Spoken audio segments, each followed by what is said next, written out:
Et bien bonjour tout le monde, c'est Topu Manga Rikashi, j'espère que vous allez bien. Aujourd'hui on se retrouve pour la review du chapitre 138 de Shingeki no Kyojin. Ce chapitre, je le dis à chaque fois, vous me connaissez à force, ça je le dis à chaque fois. Mais là ce chapitre, il était juste, il était incroyable. Comme d'habitude, je le dis à chaque fois, vous le savez, je le sais, et nous savons. Alors, nous sommes quittés au chapitre 137 lorsque Armin, grâce à l'aide de tous les anciens possesseurs des Shifters, eh bien, et donc il a fait cette explosion de colossal, et donc c'était sûr que Eren n'allait pas crever aussi facilement.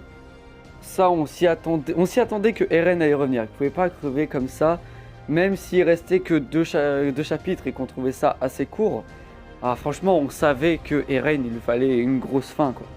Donc Falco ratterrit du coup à la forteresse de Sklava, donc là où se trouvent les Eldiens qu'on avait vu la dernière fois, donc c'est-à-dire la dernière fois depuis quelques temps même, je crois chapitre 135 il me semble, donc le père d'Annie, les parents de Gabi, etc.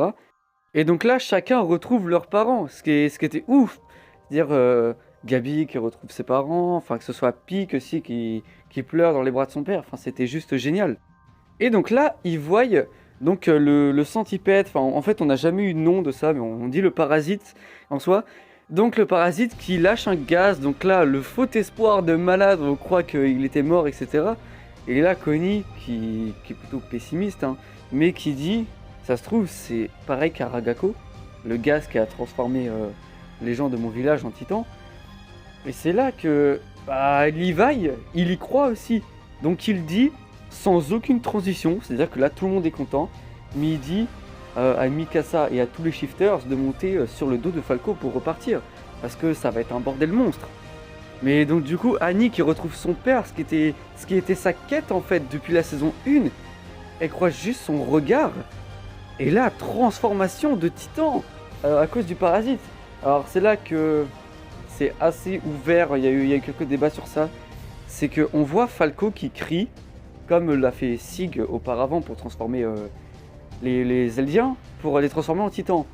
Et le problème, c'est que quand il crie, on voit la lumière qui sort de sa bouche. Donc est-ce que c'est Falco qui les a transformés? C'est ça qu'il y a eu quelques débats sur ça, et je pense plutôt que c'est le parasite qui a contrôlé ça. Je pense qu'en fait, Falco, il a juste crié de désespoir parce que ses parents ont été transformés. Et le truc, c'est que Connie et Jean aussi ont ingurgité du liquide cérébrospinal. Liquide cérébrospinal, gaz, ça a l'équivalence, mais vous voyez ce que je veux dire. Et c'est là qu'ils remémorent leur passé. Et c'est dommage qu'il n'y avait pas Sacha entre les trois, entre les deux. Ça aurait fait un trio juste magnifique, mais là, cette fin de Jean et Connie, ça m'a touché, je vais pas vous mentir que ça m'a touché. Et donc, c'est pour ça, en fait, le parasite n'était pas mort. Il lâche du gaz, mais c'était surtout pour se créer une armée, parce que Eren non plus n'est pas mort, ça on s'y attendait. Quand j'ai vu cette page, que j'ai vu qu'il y avait une explosion derrière Armin, franchement, j'ai lâché ça juste pour rigoler. J'ai dit, c'est quoi ce bordel? Il y a un deuxième colossal ou quoi? Et là, je tourne la page et je vois ça. Vraiment, les gars, je ne savais pas. Ok, j'avais lu aucun spoil. Franchement, j'avais dit ça vraiment genre second degré. Et là, je vois ça, j'étais en mode, c'est pas possible. C'est génial. C'est génial, c'est ce qu'on attend là, Titan. C'est des petits twists, genre vraiment tout con, qui font que, comme on est dans le bain des SNK, ça nous ouvre, on est émerveillé pour rien. Et c'est pas rien, parce que c'est SNK, et c'est ça qui est ouf, c'est qu'Isayama, il peut nous faire n'importe quoi. Donc c'est là qu'on a un combat final, entre guillemets, parce qu'à chaque fois on se dit, ce qui se passe actuellement, c'est juste incroyable, c'est un combat final. C'est exactement ce qu'on s'est dit dans le chapitre 135-136. On croyait que c'était un combat final, parce que tout ce qu'il y avait, c'était incroyable. Et là, on a l'impression de revoir, c'est-à-dire un autre combat final. Parce qu'en fait, on a l'impression que ce chapitre-là, ça l'était, parce qu'il n'en reste pas beaucoup. Mais en fait, non, ça l'était pas, là c'est là, là c'est là. En fait, on a l'impression qu'il ne reste jamais beaucoup de temps pour faire des trucs comme ça. Qu'en fait, si, il y a le temps, même s'ils sont hyper courts, il y a le temps en fait. Isayama, il gère de ouf son planning, je sais pas comment dire. C'est-à-dire que même un tout petit combat qui va être juste incroyable parce que c'est SNK et qu'il y a tout un délire à côté, on peut appeler ça un combat final. Donc peut-être que dans le 139 il y en aura un autre. Déjà parce que le centipède est encore en vie après le chapitre, mais aussi parce qu'à force on a l'habitude. Donc là, on a Reiner qui se sert encore une fois de bouclier de l'humanité, et donc qui dit au centipède qui ne va pas le laisser passer, parce que potentiellement, comme l'a dit Gabi, son but est d'atteindre Eren. Et qu'il ne faut surtout pas que le centipède retouche Eren, parce que le grand terrassement pourrait peut-être recommencer. Et donc là, Reiner, qui est en pleurs, hein, comme Annie et Pieck au final, voit Gabi, Jean, Connie et sa mère se transformer en titan, et qui demande à Annie et Pieck, mais qu'est-ce qu'on doit faire pour en voir le bout? Et donc la théorie, c'est que Reiner meurt en donnant son titan en fait, parce que la seule solution de quitter ce monde, c'est mourir. Ça me paraît un peu bizarre parce qu'il est possesseur d'un titan, donc il sera prisonnier dans l'axe, mais bon, peut-être que j'ai une petite théorie sur ça, c'est-à-dire que vous savez que Landing 3, si je dis pas de bêtises, il y a je sais pas combien de révélations sur le futur du manga, c'est ce qu'on a vu. Sachez que ce putain d'ending qui est juste incroyable, il date quand même de la fin de la saison 2 et qu'on voit quand même tout le délire de la création des murs, Ymir, le parasite, etc. Donc, il y a juste une scène qu'on n'a toujours pas vue, c'est celle-là. 4 personnes dans un désert qui sont plus ou moins éloignées. Donc la théorie, c'est que comme au début de la saison 4, Reiner et Falco s'ont fait une promesse de protéger Gabi, est-ce que Gabi va pas hériter du cuirassé ou du mâchoire? Je pense plus du mâchoire parce que Reiner, son but c'est de mourir. Donc je pense qu'il est condamné à mourir entre guillemets, si vous voyez ce que je veux dire. Donc, et le fait que du coup ces 4 personnes soient éloignées, on a 2 proches de nous et 2 qui sont plus loin qu'eux, ça peut dire que ce sont 2 personnes de camps différents. Donc ça veut dire que les 2 à l'avant, ça peut être l'île du paradis, donc c'est-à-dire Armin et Mikasa comme seuls survivants. Et donc les 2 qui sont au loin, du coup ce serait le camp de Mar, donc ce sera Gabi, et donc celui qui aura survécu, donc celui qui n'aura pas donné son titan, donc soit Reiner, soit Falco. Et donc le deuxième aura donné son titan à Gabi, parce qu'elle lui a fait la promesse de « je vais te sauver », etc.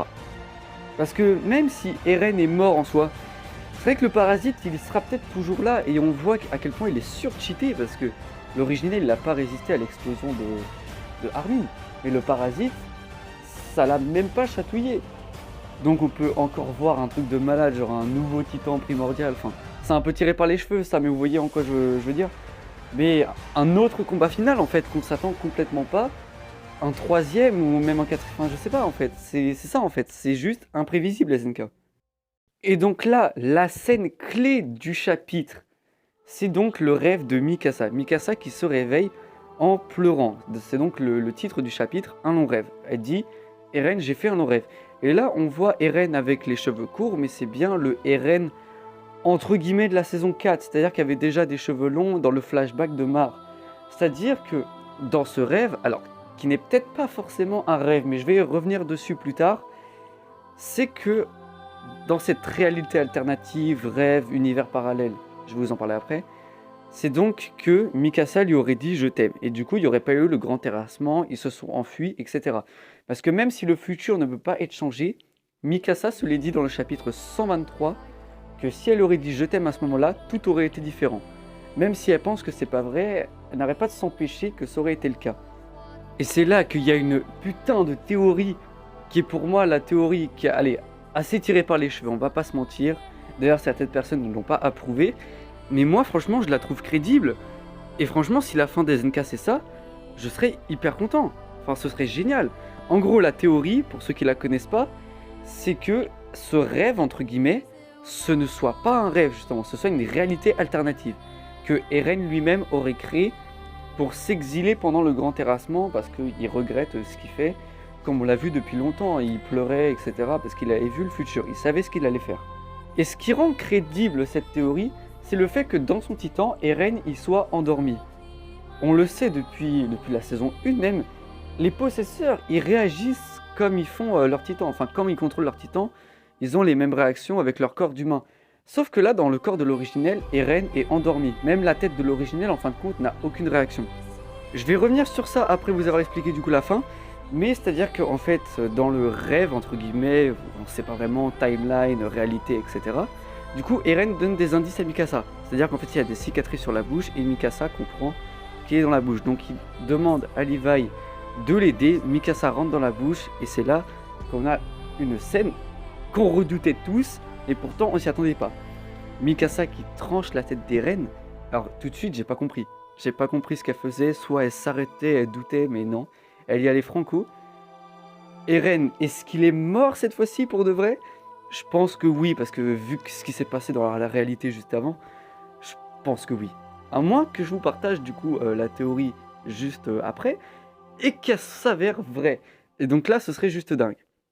Et donc Mikasa prend la tête d'Eren, l'embrasse avec Ymir derrière qui sourit, comme dans le chapitre 122. C'est ça qui est incroyable. C'était bien pour ça que Ymir avait retourné sa veste. C'est que en fait, il n'y a pas que du mal dans ce monde en fait. C'est ça, elle avait vu un mariage et ça l'avait d'un côté vacciné de la vengeance en soi. Et c'est ça qui est beau dans ce chapitre. On l'avait déjà vu dans le chapitre 137, mais il est retranscrit dans ce chapitre 138. Et c'est ça qui est génial. Alors ce qui est dingue dans ce chapitre, c'est aussi cette case qui est en parallèle avec le chapitre 1, le au revoir Eren, ou le à plus tard Eren. Alors je sais pas si c'est vraiment ça, parce qu'elle dit pas les mêmes mots exacts. Je pense que ça doit juste être une erreur de traduction, mais pour moi c'est cette case. Pour moi c'est forcément ça.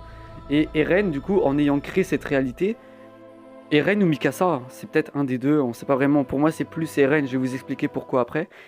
Mais en gros, c'est-à-dire qu'en fait il aurait partagé avec son lui du passé, donc du coup le chapitre 1, sans le faire exprès, vu que du coup c'est la même personne et que c'est assez compliqué de faire ça. Et du coup, grâce à l'originel, il aurait effacé la mémoire de lui petit pour pas qu'il s'en rappelle de ce qu'il a vu dans son rêve. C'est pour ça qu'il pleure sans savoir. Donc j'ai vu des théories comme quoi du coup c'est le passé qui a été changé, c'est pas exactement la même chose. C'est un peu tiré par les cheveux, moi je pense juste que c'est une erreur de traduction, mais pour moi c'est bel et bien cette case. Et donc du coup ma théorie sur le chapitre 139, ce serait que ce soit Eren qui ait créé cette réalité alternative ou rêve du coup entre guillemets, et qu'en fait la première timeline, celle qu'on connaît depuis le début du grand terrassement, il la supprime. Et qu'il aille vivre dans la deuxième timeline, dans la timeline où Mikasa lui aurait dit je t'aime, et qu'ils partent vivre ensemble. Même si Hajime Isayama a dit que sa fin allait être douce et amère, c'est justement le et moi qui me tilt, tu vois. C'est qu'en fait, ce soit doux d'une timeline et amer d'une autre. C'est-à-dire qu'on aurait deux points de vue de timeline différentes. Je ne sais pas si en 40 pages c'est possible, mais si c'est ça, pour moi ce sera juste génial. Même si on n'aura pas la suite sur le combat Eldien-Mar, en vrai, est-ce qu'on s'en fout pas un peu? C'est-à-dire que ce qui est plus important, c'est l'amour en fait. Et Ymir l'a compris. Et c'est ça en fait. Si la fin c'est Eren X Mikasa, ce serait juste génial. Même si cette fin ne sera pas vraiment aimée de tous, on le sait. Mais ce serait juste génial. C'est-à-dire qu'il y aurait tout ce délire de timeline, etc. Même si ça me semble tiré par les cheveux, ce serait vraiment une belle fin et qui ferait vraiment réfléchir, même si ce délire de amour est plus important que la vengeance. Même si on l'a déjà vu depuis le chapitre 136 ou 137, bah ce serait génial, parce qu'on appuierait encore plus dessus et que ça nous ferait réfléchir sur le fait que Eren, lui, il est dans une fiction, il est dans une fantaisie. Et donc lui, ses choix mauvais, il peut les modifier. Mais que nous, dans notre réalité, on ne peut pas faire ça. Et donc il faut nous faire les bons choix. Si la fin c'est ça, ce serait juste génial. Et nous faire réfléchir sur ça, ce serait du génie. Déjà, ce que nous ça fait réfléchir dans le chapitre 137, pour moi, c'est ce qui faisait la force de ce chapitre. Et si le chapitre 139 c'est ça, là, SNK va monter dans mon top, ça c'est sûr. En tout cas, merci de m'avoir suivi pour cette review. On se retrouve du coup, c'est la dernière fois que je dis cette phrase, hein, c'est ça qui m'attriste.